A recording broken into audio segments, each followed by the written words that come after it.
Okay. All right. Well, welcome to this presentation on completing the education planning table for the INACSL webinars.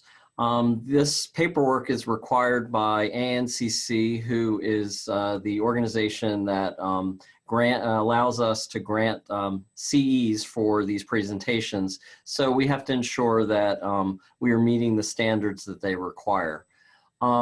So we're going to go over just a few areas of this document that sometimes people struggle a little bit with in terms of knowing exactly what we're looking for or what ANCC is looking for out of the document. So the title of the activity obviously is self-explanatory. The identified gap here, this next bullet, this is really describing what situation your webinar is attempting to remedy.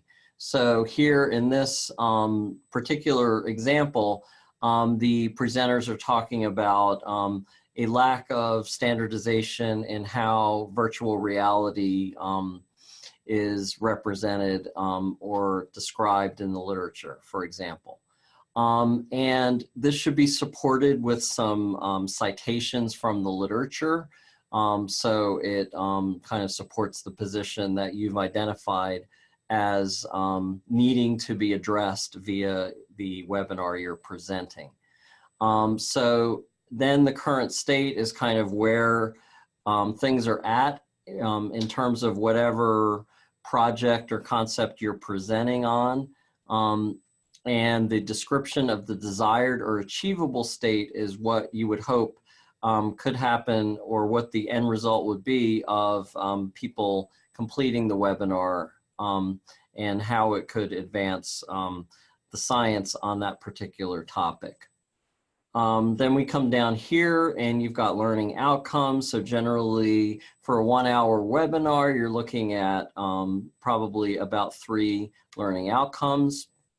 We also request that you look at the INACSL standards of best practice and make sure that at least one of those standards of best practice is informing or represented in your presentation. And then this part here, as we move down into the content, time, presenter, author, and learner engagement strategies. So you would basically want to describe the major topics that would be covered during the webinar and how much time would be allotted to each one, and if which presenter or presenters would be presenting that particular part of the content.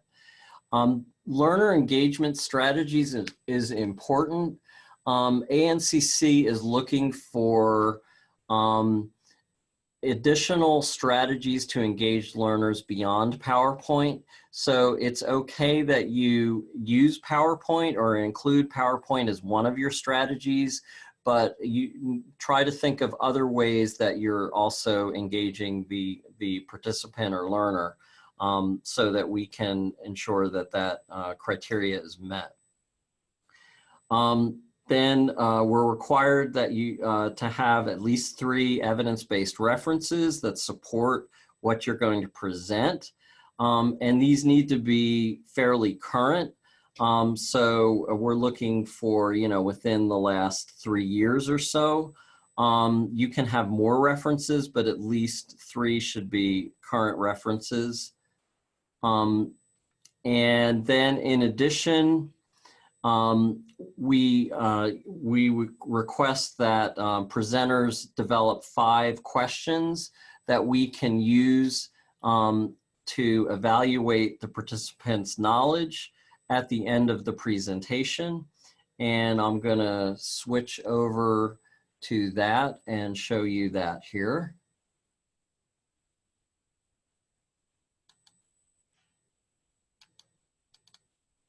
So this is an example from this same webinar that was presented in February of 2019. So here the presenters developed 5 questions and that allowed the learner to demonstrate their ability to have met the objectives and we'll post these materials as examples that you can reference as you're developing your EPT for your webinar, as well as for your 5 questions that you develop as an evaluation.